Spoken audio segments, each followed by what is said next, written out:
Agarwal market Gurukul channel को subscribe करें। साथ ही स्टॉक मार्केट से जुड़ी हर ताजा खबर को पाने के लिए बेल आइकन को प्रेस करना ना भूलें। अग्रवाल मार्केट गुरुकुल के यूट्यूब चैनल में आप लोगों का स्वागत है और जो भी नए सब्सक्राइबर हैं बेल आइकन का बटन प्रेस करना ना भूलें, जिससे कोई भी वीडियो मिस ना हो। आज की वीडियो में दो सबसे इंपॉर्टेंट बात है। एक, जो आप लोगों की डिमांड थी कि आखिर मिड कैप स्मॉल कैप क्यों इतना टूट रहे हैं और हमारी फंसी हुई पोजीशन है उसको हम कैसे ले सकें। तो लास्ट एक वीडियो में ऑलरेडी हमने स्मॉल कैप मिड कैप करके बॉटम रिवर्सल हुआ है, चार्ट के साथ हमने चीज़ें प्रेजेंट की थी और उसी बॉटम के बाद मिड कैप और स्मॉल कैप ऊपर जाने लगे हैं, बट उसके अलावा भी देंगे। और दूसरा अनाउंसमेंट है जो हम अब केस स्टडी शुरू करने जा रहे हैं स्टॉक का।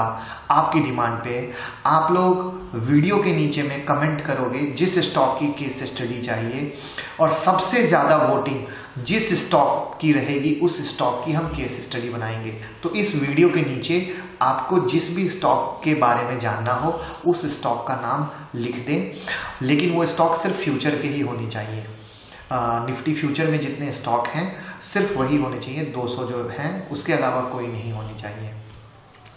तो ये सबसे बड़ी अनाउंसमेंट है, जो जैसा कि हम लोगों की कमिटमेंट है टाइम टू टाइम हम आप लोगों की हेल्प करते रहें, तो ये हम लोगों ने नया शुरू किया है, आप लोग वहाँ कीजिएगा।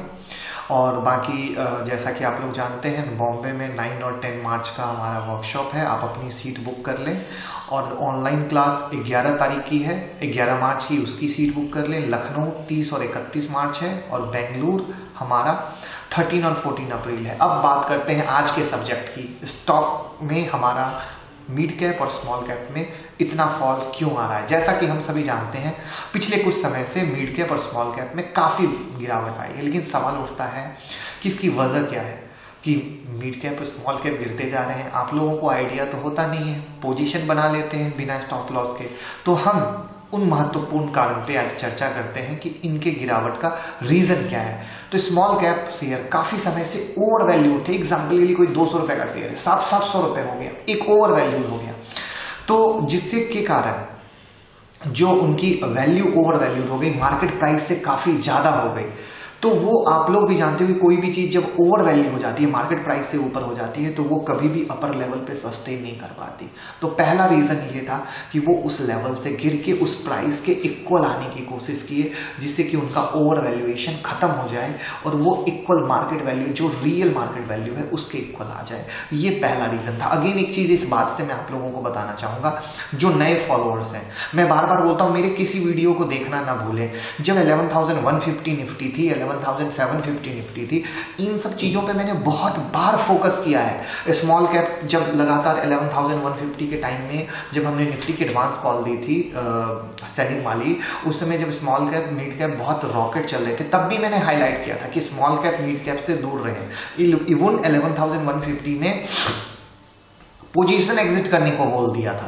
तो कहने का सेंस है, मैं बार बार बोलूंगा, मेरे किसी वीडियो को आप मिस करेंगे ना, कब कौन सा एजुकेशन पार्ट या आपकी फंसी हुई पोजीशन के रिगार्डिंग आपको हेल्प आपकी छूट जाएगी, आपको भी नहीं पता होगा। इसलिए मेरी रिक्वेस्ट रहेगी कि कोई भी वीडियो मिस ना करें। तो पहला आपको मैंने रीजन बताया, ओवर वैल्यू होना। और अगेन कुछ लोग जैसे कहते हैं कि मार्केट में घटना हो जाने के बाद लोग वीडियो बनाते हैं। मैं घटना हो जाने के बाद वीडियो नहीं बनाता, मैं ये चीजें ऑलरेडी पहले बोल चुका हूं, ये मैं आपको सबसे पहले बताना चाह रहा हूं। ये समझने की कोशिश कीजिएगा, जिससे आने वाले वक्त में जब भी कोई वीडियो बनाऊं आप उस चीज को देख सको, आपको समझ में आ सके कि घटना होने के बाद वीडियो नहीं बनाया गया है, पहले से अलर्ट दे दिया गया है कि आप इन चीजों से दूर रहें। खाली तेजी देख के तेजी ना करें। इसका एक एग्जांपल देता हूं, रेन इंडस्ट्रीज, ग्रेफाइट, HEG, ये सब स्टॉक जब वन साइड रैली चल रहे थे ना, अगेन अगर मेरा वीडियो देखोगे तो आप पाओगे कि हमने बहुत पहले ही बोल दिया था कि इन स्टॉक से दूर रहें। अब सेकेंड रीजन है ओवर प्राइस्ड वैल्यू को मार्केट में ज्यादा समय के लिए, जैसा कि बताया, कि मेंटेन करना मुश्किल हो पाता है, तो वो प्राइस पे आ गए। अब इसका दूसरा कारण है सेबी का म्यूचुअल फंड को रेक्टिफाई करना। अब अगेन इस बात पे भी हम वीडियो बना चुके हैं बहुत पहले, जिसमें कि हमने बताया था कि सेबी जो mid cap, small cap, large cap के क्लियर कट कौन किस में सेगमेंट में कैसे छांट रही है, क्या कर रही है, उस पर भी वीडियो बना के सारा दिया था। तो ये जो एक अनदर रीजन है कि सेबी का का म्यूचुअल फंड को रेक्टिफाई के लिए स्टॉक का मिड कैप, स्मॉल कैप और लार्ज कैप को डिफरेंट क्लियर कट स्पेसिफाई किया, वो बहुत ज़रूरी है। तो पहले ऐसा होता था कि इन्वेस्टर के पैसे को इन्वेस्टर को लगता था कि उन्होंने पैसे लार्ज कैप में लगाए हैं, लेकिन फंड मैनेजर इन पैसों को लगा देते थे मिड कैप और स्मॉल कैप में, जो कि पता भी नहीं चलता था लोगों को, क्योंकि उस समय स्मॉल कैप बहुत अच्छे रिटर्न दे रहे थे, जैसा कि अभी 2 मिनट पहले बताया। तो लोगों को रिटर्न भी अच्छे मिलते थे। बट जब इन चीज़ों पे थोड़ी सी डिफ्रेंसिएशन स्टार्ट हुई तो सेबी ने भी रूल बनाया, और रूल के कारण इसमें जब क्लियर कट कर दिया कि जिनके पैसे जिस पोर्टफोलियो में लगे हैं वहीं लगे रहेंगे, लार्ज कैप में रहेगा, मिड कैप है मिड कैप में रहेगा, ऐसा नहीं कि फंड मैनेजर अपनी मर्जी से कुछ कर पाएगा। तो उस कंडीशन में जब सेबी ने ये रूल बना दिया तो उसके बाद वो पैसे स्मॉल कैप से हटके लार्ज कैप या चीज़ों में लगने लग गए। तो जिसके कारण भी स्मॉल कैप से जब फंड मैनेजर एग्जिट होना स्टार्ट किए तो स्मॉल कैप में एक गिरावट आई। स्मॉल कैप में गिरावट का तीसरा कारण है इजी क्रेडिट एबिलिटी का नहीं होना। ज़्यादातर क्या होता है, स्मॉल कैप की कंपनियां छोटी होती हैं, लोन लेके बैंक से लोन लेके ग्रो करती हैं, और चूंकि ये कंपनियां छोटी होती हैं और कभी कभी कुछ कंपनियां अपना लोन चुका नहीं पाती, लौटा नहीं पाती, फिर बैंक इन स्मॉल कैप की अपनी कंपनियों को लोन देने से डरता है। बैंक को चूंकि अब आप पैसा नहीं लौटाओगे तो बैंक तो बिल्कुल डरेगा ही कि भैया हम क्या करें। तो उसके कारण एक कहावत है कि कुछ बुरे के कारण अच्छे भी परेशानी में आ जाते हैं। तो एग्जैक्टली ऐसा ही हुआ कि कुछ बुरी स्मॉल कैप की कंपनियों के कारण अच्छी स्मॉल कैप की कंपनियों पे भी इस बात का इफेक्ट आ गया। अब पैसे के अभाव में ये कंपनियां ग्रो नहीं कर पाती थी। पहले स्मॉल कैप कंपनी को आसानी से लोन मिल जाते थे, लेकिन कुछ कंपनी के जो अभी जैसा कि मैंने बताया कि लौटा नहीं पाने के कारण अब लोन मिलना मुश्किल हुआ, पैसे का अभाव हुआ, स्मॉल कैप गिरने लगा। और एक चीज इसमें और भी ज्यादा हुई कि आरबीआई का एनपीए को लेकर जो नॉन प्रॉफिट एसेट है उसको लेकर स्ट्रिक्ट नियम का आना, जो सरकारी बैंक के पास अब इतना पैसा नहीं बचा कि वो आगे पैसा दे सके। तो जो कंपनी 3 महीने तक लोन की किस्त नहीं चुका पाती उनको एनपीए घोषित किया जाता है, नॉन परफॉर्मिंग एसेट। और इन एनपीए की भरपाई के लिए बैंक को अपने प्रॉफिट का कुछ हिस्सा रिजर्व बैंक के पास जमा रखना पड़ता है, जिससे कि सरकारी बैंक के पास इतने पैसे बचते नहीं। तो ये कुछ ऐसे कारण हैं जिसके कारण स्मॉल कैप मिड कैप में लगातार गिरावट आती जा रही थी। अब सवाल आता है कि स्मॉल कैप में निवेश करना चाहिए या नहीं करना चाहिए। वैसे तो स्मॉल कैप में निवेश करना, मैंने इस बात पे भी पहले शुरू दिन से बोला है कि अगर आप इन्वेस्टर हो तो हाईली रिस्की मोड में आता है, लेकिन हाईली रिस्क के साथ रिटर्न भी बहुत अच्छे होते हैं, इसमें भी कोई डाउट नहीं है। लेकिन मनी मैनेजमेंट, रिस्क मैनेजमेंट बहुत इंपॉर्टेंट आता है, क्योंकि जैसा कि अभी कुछ वीडियो की शुरुआत में बोला कि 11,150 के समय में 200-200 रुपए के शेयर 700, 800 रुपए हो गए। अब उस 700 रुपए के शेयर पे हम ओवर वैल्यूड बैठे हैं, चीजों को देख नहीं पा रहे हैं और सिर्फ स्टॉक रैली कर रहा है, हम इसलिए खरीद रहे हैं, वो गलत चीज होती है। अब जैसे प्राइस सेटल हो गए, कुछ दिन पहले हमने जैसा कि ऑलरेडी एज पर चार्ट बताया कि स्मॉल कैप मिड कैप आपके मेजर बॉटम फॉर्म कर चुके हैं। अब ये मेजर बॉटम फॉर्म होल्ड करते हैं तो आपकी फंसी हुई पोजीशन उस दिन के बाद अगर आप देखोगे तो स्मॉल कैप मिड कैप के शेयर काफी अच्छा रिटर्न दे चुके हैं उतने टाइम फ्रेम के बाद। आज से करीब 6 दिन पुराना वीडियो है, आप जाके चेक कर लेना।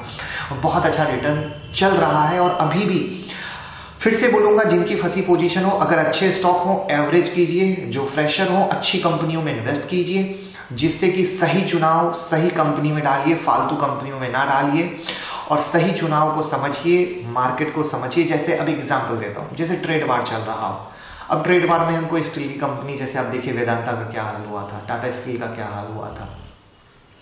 अब जैसे जो हमारा अभी DHFL वाला केस हुआ, उसके बाद यस बैंक वाला केस हुआ, तो ये सब जो चीजें होती है ये सब समझनी बहुत जरूरी होती है। सिर्फ स्टॉक चल रहा है ये देखना इंपॉर्टेंट नहीं होता है, अदर चीजें क्या इंपैक्ट कर रही है, उससे जुड़े हुए स्टॉक कोई है तो वो भी इंपैक्ट करेंगे। तो उन स्टॉक को छोड़ के फ्रेश अच्छे स्टॉक, जो क्वालिटी स्टॉक हैं, जिनमें कभी कोई लफड़ा नहीं रहता, जैसे बर्जर पेंट, कभी कोई लफड़ा सुना है? कोई लफड़ा नहीं सुना है। लाइक दैट, मतलब जो एक प्रॉपर हो, जिनमें एक अपना गणित चलता हो, कोई लफड़ा ना चलता हो, कोई सी में एक लॉन्ग टर्म से एक प्रॉपर राइज एंड फॉल एक जेन्यून मैनर में मिलता हो, तो वो होता है। क्योंकि सर एक मैं जो अच्छी चीज बताऊं, जो अच्छे स्टॉक होते हैं ना वो स्लो मूवमेंट देते हैं, ये अच्छे स्टॉक की पहचान है। और जो बुरे स्टॉक होते हैं ना वो यूं दिन दोगुनी रात चौगुनी भागते हैं। तो ये एक बहुत आइडेंटिफिकेशन होता है, क्योंकि जेन्यून की चाल ही स्लो होती है। और जहां कुछ गड़बड़ होता है तो मैनिपुलेशन में फट प्राइस राइट करके गेम बना दिया जाता है, अंत में आप लोग फंस जाते हैं। तो प्लीज़ इस चीज़ को भूलें। और जैसा कि इस वीडियो के साथ गुड न्यूज़ है कि हम केस स्टडी शुरू कर रहे हैं। आपको जो भी स्टॉक के बारे में जानना हो आप कमेंट बॉक्स में अपना स्टॉक का नाम लिख दें, लेकिन ये जो फ्यूचर के स्टॉक हैं सिर्फ वही उसी का नाम डालिएगा।